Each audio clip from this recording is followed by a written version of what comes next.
আসসালামু আলাইকুম। বাংলাদেশ বেতার রংপুর স্থানীয় খবরে আমন্ত্রণ জানাচ্ছি মনোয়ারা মোজাম্মেল রুমা। কাতারের আমিরের বিশেষ এয়ার অ্যাম্বুলেন্স না পৌঁছানোয় বিএনপি চেয়ারপারসন ও সাবেক প্রধানমন্ত্রী বেগম খালেদা জিয়ার লন্ডনে নিয়ে যাওয়ার বিষয়টি পিছিয়ে যাচ্ছে। আজ সকালে বিএনপি মহাসচিব মির্জা ফখরুল ইসলাম আলমগীর গণমাধ্যমকে জানান, কারিগরি ত্রুটির কারণে এয়ার অ্যাম্বুলেন্স আজ আসছে না। তিনি আরও বলেন, ম্যাডামের শরীর যদি যাত্রার উপযুক্ত থাকে এবং মেডিকেল বোর্ড সিদ্ধান্ত দেয় তাহলে ইনশাল্লাহ আগামী রোববার ফ্লাই করবেন। গত ১৩ দিন ধরে বিএনপির চেয়ারপারসন খালেদা জিয়া রাজধানীর এভার কেয়ার হাসপাতালে চিকিৎসাধীন আছেন।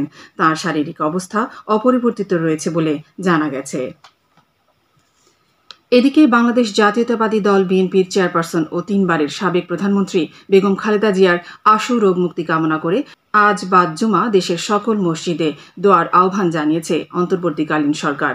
পাশাপাশি মন্দির, গির্জা ও প্যাগোডা সহ অন্যান্য ধর্মীয় উপাসনালয়ে সংশ্লিষ্ট ধর্মের রীতি ও আচার অনুযায়ী প্রার্থনারও আহ্বান জানানো হয়েছে।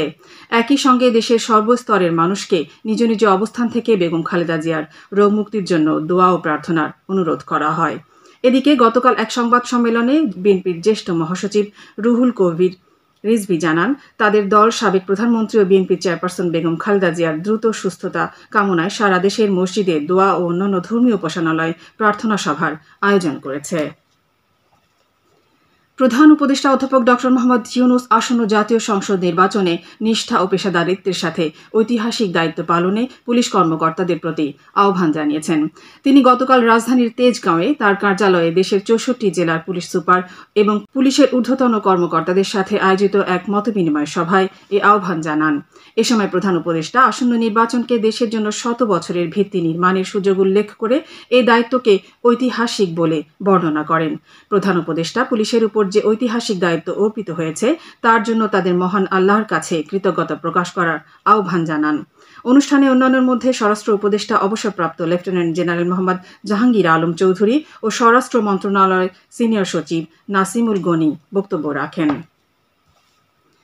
পররাষ্ট্র উপদেষ্টা মোহাম্মদ তৌহিদ হোসেন ৪ দিনের সফরে রংপুরে এসেছেন। সফরসূচি অনুযায়ী উপদেষ্টা আজ রংপুরের গুরুত্বপূর্ণ স্থান ও স্থাপনা পরিদর্শন করছেন। আগামীকাল সকালে তিনি রংপুর জেলা প্রশাসকের সম্মেলন কক্ষে জেলা প্রশাসনের কর্মকর্তাদের সাথে মতবিনিময় করবেন। এরপর বিকেলে তিনি রংপুর ক্যাডেট কলেজ পরিদর্শন করবেন। উপদেষ্টা আগামী রোববার সকালে নীলফামারীর কিশোরগঞ্জ উপজেলার মাগুরা উচ্চ বিদ্যালয়ের শিক্ষক ও শিক্ষার্থীদের সাথে মতবিনিময় করবেন। কুড়িগ্রামের জেলা প্রশাসক ও জেলা ম্যাজিস্ট্রেট অন্নপূর্ণা দেবনাথের সাথে কুড়িগ্রাম সদর উপজেলার বীর মুক্তিযোদ্ধা, জুলাই যোদ্ধা, সুশীল সমাজ, রাজনৈতিক দলগুলোর নেতা, বিভিন্ন দপ্তরের কর্মকর্তাবৃন্দ এবং সাংবাদিকদের এক মতবিনিময় সভা অনুষ্ঠিত হয়েছে।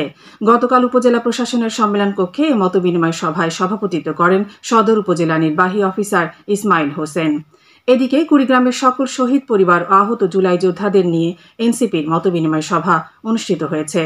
জেলা পরিষদ মিলনায়তনে গতকাল সকল আহত জুলাই যোদ্ধাদের সাথে এই মতবিনিময় সভা করেন এনসিপির কেন্দ্রীয় যুগ্ম আহ্বায়ক ড.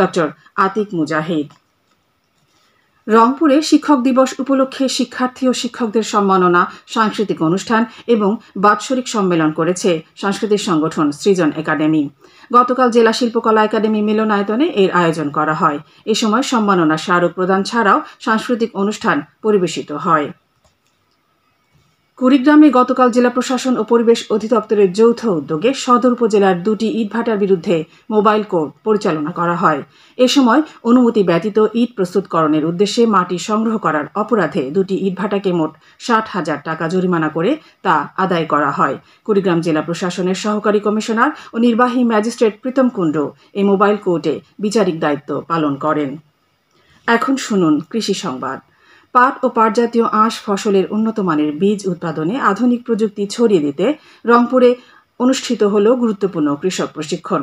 গতকাল পাট গবেষণা আঞ্চলিক প্রশিক্ষণ কেন্দ্রে বাংলাদেশ পাট গবেষণা ইনস্টিটিউটের উদ্যোগে আয়োজিত দিনব্যাপী এ প্রশিক্ষণের উদ্বোধন করেন বিজেআরআই এর প্রজনন বিভাগের মুখ্য বৈজ্ঞানিক কর্মকর্তা মোহাম্মদ গোলাম মোস্তফা।